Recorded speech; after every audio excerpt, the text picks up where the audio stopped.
संत महापुरुषों के श्रीमुख से सुनने को मिल रहा है कि समय बड़ा ही भयंकर आने वाला है। और ऐसा हमारे जो पहले के पुराने संत हुए हैं उनके भी कुछ लेख सामने आ रहे हैं।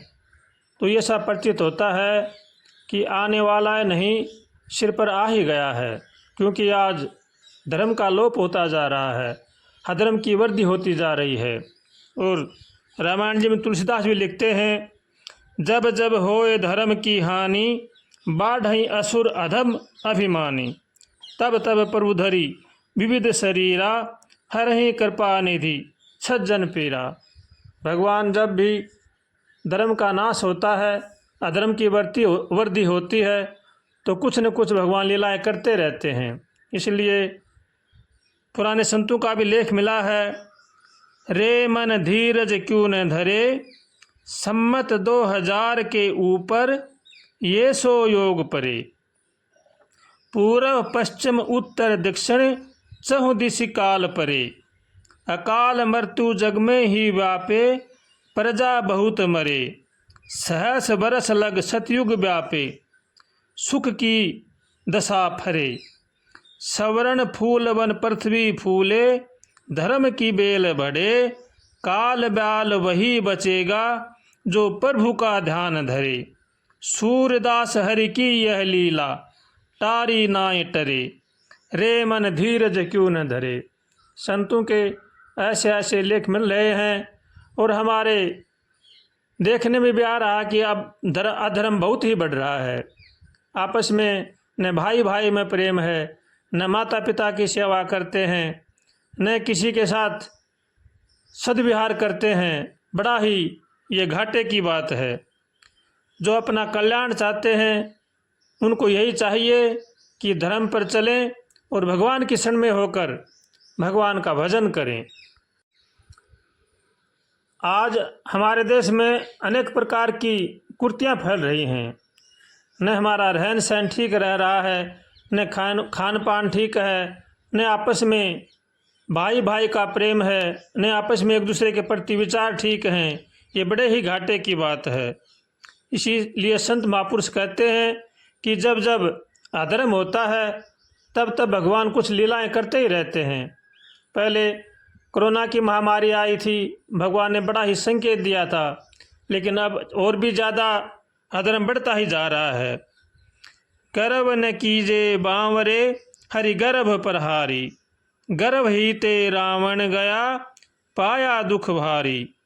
जरन खुदी रघुनाथ के मन नाहि सुहाती। जाके जिए अभिमान है, ताकि तोड़त छाती। एक दया और दीनता ले रहिए भाई, चरण गहो रघुनाथ के रीझे रघुराई। यही बड़ा उपदेश है, प्रद्रोह न करिए। कह मलुक हरि सुमर के, भव सागर तरिए। हर मनुष्य को चाहिए कि वो धर्म पर चलकर भगवान की शरण होकर भगवान का भजन करें। अहंकार मनुष्य का सबसे बड़ा शत्रु है। अहंकार से बचना चाहिए। अहंकार में तीनों गए, धन वैभव और वंश। ना मानो तो देख लो, रावण कौरव कंस।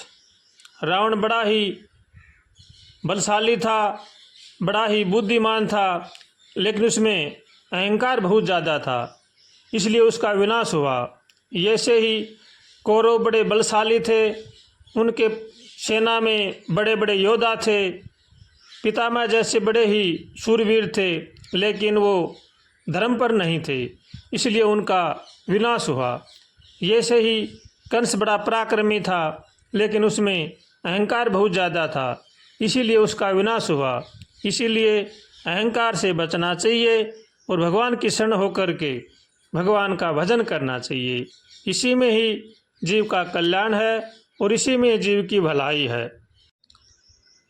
संत महापुरुषों का यही कहना है कि भगवान की शरण में होकर के भगवान का भजन करें। 2025 से लेकर 2032 तक का समय बड़ा ही भयंकर आने वाला है, ऐसा संतों से सुना है। कुछ भी महामारियां भी आ सकती हैं, कुछ भी भगवान कुछ भी कर सकते हैं। इसलिए हर मनुष्य को चाहिए कि वो धर्मपरायण रहें, धर्म पर चलें, सबका भला सोचें, सबका भला करें, अपना खान पान ठीक रखें, हार व्यवहार अपना ठीक रखें, किसी के साथ भी छल कपट, धोखाबाजी, विश्वासघात न करें और भगवान का होकर के भगवान का भजन करें। इसी में ही बचाव है और इसी में ही कल्याण है। इसलिए हर मनुष्य को चाहिए कि वो भगवान की शरण में होकर भगवान का भजन करें, सबका आदर करें, माता पिता की सेवा करें, बड़े बूढ़ों का आदर करें, आपस में भाई भाई में प्रेम हो, यही भगवान से प्रार्थना करें और भगवान से सद्बुद्धि मांगें। हे नाथ, हमें सद्बुद्धि दो, सद्विचार दो, ताकि संसार की बुराई से बचें और आप भगवान का होकर के भगवान का भजन करेंगे तो भगवान कहीं दूर नहीं हैं, अवश्य हमारी सहायता करेंगे।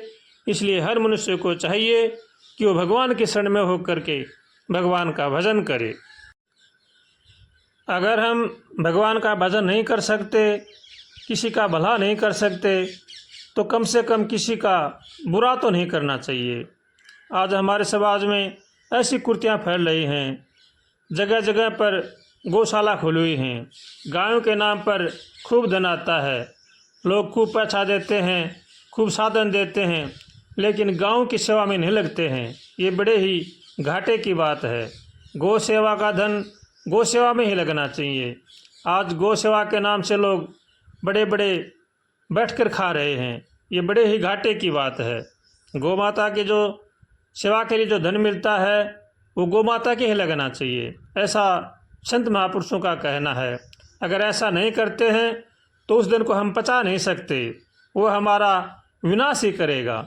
इसलिए हर मनुष्य को चाहिए कि गौ सेवा में लगें, गौ सेवा का धन गौ सेवा में ही लगाएं और भगवान की शरण में रह करके भगवान का भजन करें तो भगवान निश्चित ही कल्याण करेंगे, इसमें कोई संशय नहीं है। अगर हम छल कपट करेंगे, किसी के साथ धोखाबाजी करेंगे, चोरी बेईमानी करेंगे तो हमें अवश्य ही भोगना पड़ेगा। इसलिए छल कपट से बचें, चोरी बेईमानी से बचें और भगवान का होकर के भगवान का भजन करें। विप्रधेनुसुर संतहित लीन मनुज अवतार। तुलसीदास जी महाराज जी रामायण जी में लिखते हैं कि ब्राह्मण, गौ, देवता और संतों के लिए भगवान मनुष्य अवतार लेते हैं, धर्म की स्थापना करते हैं। पहले हर घर में गौ माता की सेवा होती थी, लोग गौ पालन करते थे, गायों की सेवा करते थे। आज वो भी लोप होता जा रहा है। घर में कोई गौ माता को रखना नहीं चाहता है। जगह जगह पर गौशाला खुली हुई हैं, उनमें ही लोग सेवादान करते हैं, लेकिन बड़े ही दुर्भाग्य की बात है, गायों की सेवा में बहुत कम ही लगता है। इसमें लेने वाला का भी घाटा है और देने वाले का भी घाटा है। ये बड़े ही दुर्भाग्य की बात है। गौ सेवा का धन गौ सेवा में ही लगना चाहिए, ऐसा संतों का कहना है। लेकिन भगवान जाने क्या क्या लोग करते हैं, ये बड़े ही अधर्म की बात है। इसलिए हर मनुष्य को चाहिए कि वो धर्म पर चलें और भगवान की शरण होकर के भगवान का भजन करें, इसी में ही कल्याण है और यही जीवन की सार्थकता है। अगर ऐसा हम नहीं करते हैं तो हमें अधोगति में जाना ही पड़ेगा, इससे हमें कोई भी नहीं बचा सकता। इसलिए हर मनुष्य को चाहिए कि वो धर्म पर चलें और भगवान की आज्ञाओं का पालन करें, संत महापुरुषों की आज्ञाओं का पालन करें, धर्म को मानें, गौ माता की सेवा करें, अपने माता पिता की सेवा करें, अपनी नेक कमाई से अपने परिवार का पालन पोषण करें। इसी में ही जीव का कल्याण है और इसी में ही जीव की भलाई है। वरना तो अगर हम ऐसा नहीं करते हैं, धर्म पर नहीं चलते हैं तो हमें भोगना ही पड़ेगा। इसलिए जो जैसा करता है वैसा भोगना ही पड़ता है। ये हर मनुष्य को चाहिए कि वो धर्म पर चले और भगवान की शरण होकर के भगवान का भजन करे।